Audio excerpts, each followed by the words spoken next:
Thank you very much, ladies and gentlemen, and those of you who consider yourselves to be non-binary or gender fluid, thank you for coming to the show. Why'd you go quiet when I said non-binary people? Like, everyone is included here. First of all, are you comfortable? Yeah. Sure, madam? Yes. Sure? Everyone comfortable? Someone said not really. Are you kind of cramped in the back, woman in the shadows? Yeah. All right, do some adjustments now, be comfortable, because I'm funny, but I'm not like deep throating Von Bosis funny.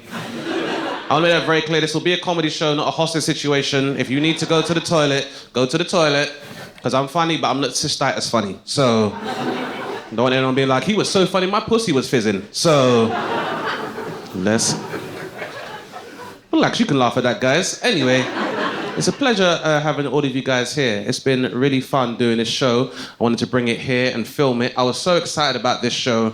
I did something I wouldn't normally do. I didn't want to be late for the show, so I took a black cab. Now, some of you are like, and some of you are like, really, Dane, a black cab? You did that? You must be doing all right. I'm doing all right. Not well, all right.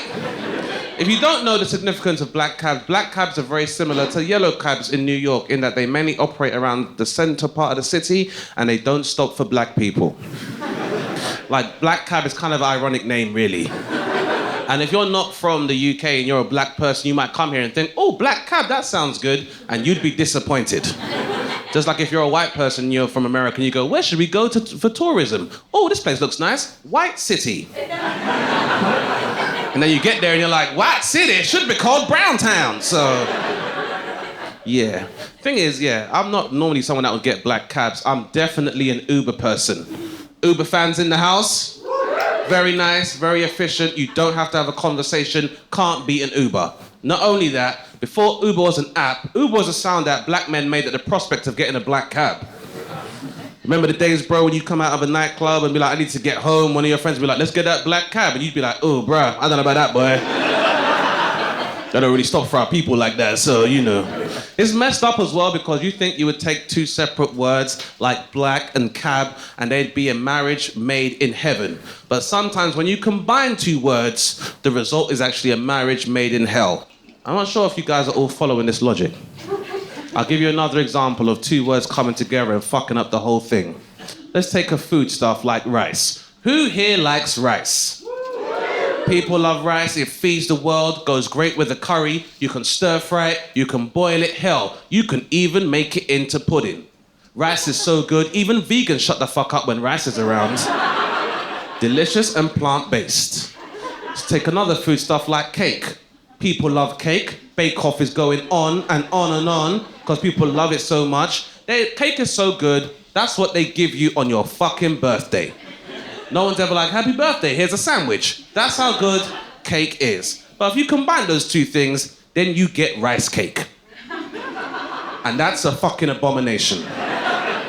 Now, this place is a democracy and a safe space. Is anyone here that actually likes rice cake? Yeah, madam, you like a rice cake? What's your name, miss? Kate, so what's your favorite type of rice cake? Just plain? For those of you who can't see Kate and want to know, yes, she is. The point... No, don't laugh at that. Don't let them...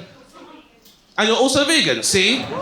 That's why you were kind of like, I'm a shark for this rice part, but when... I don't know, Kate. If you're vegan, I guess you have to learn to make do, right? The thing about me with rice cakes is that I'm just tired of women being misled by the patriarchy that's telling you to eat freeze-dried snacks in order to lose weight.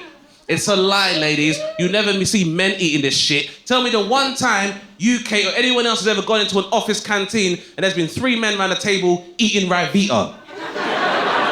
They don't do it. Now, you know, Kate, I bring this up because a lot of time people say, I like rice cake. And then I go, what kind of rice cake do you like? And they go, caramel. Then you like fucking caramel, don't you? It annoys me even more when people try and combine rice cakes with other, like, superfoods, like goji berries. Anyone like goji berries in here? See, even Kate as a vegan don't like fucking goji berries because they're disgusting. It looks like God chewed the plant and put it back. I don't see why it even calls itself a berry if when I squeeze you, no juice comes out. So until there's a right bean of goji berry flavor, I don't give a fuck about goji berries. Oh, it gets even worse. Some people say, well, I like my rice cakes with a little bit of Marmite on them. Who the fuck said yeah? 2022, after a pandemic, people are still eating Marmite. Too, Kate? Marmite? But yeast is a living thing.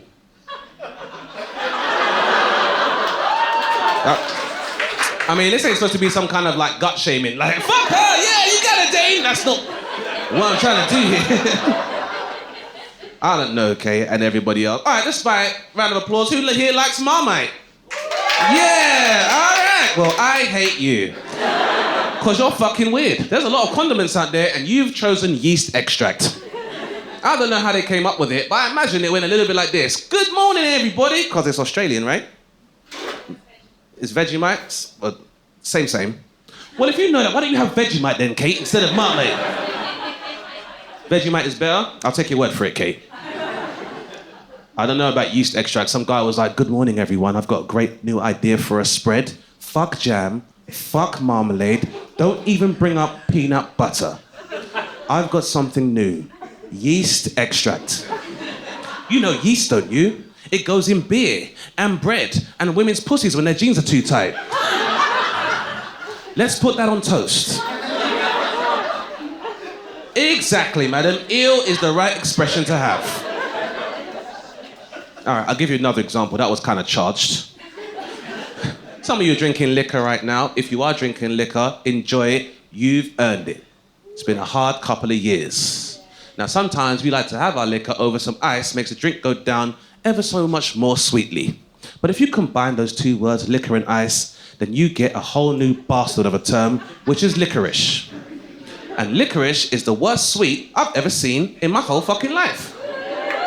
Yeah, thank you. But again, this is the democracy. So anyone here actually like licorice? Well, anyone here born after the Second World War that likes licorice?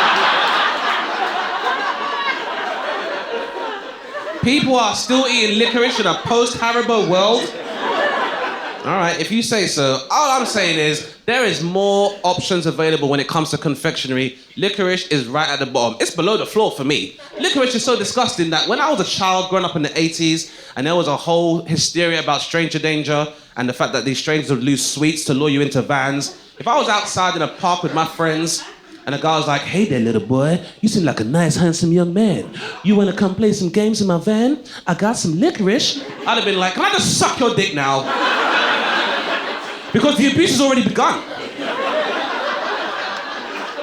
Why waste time?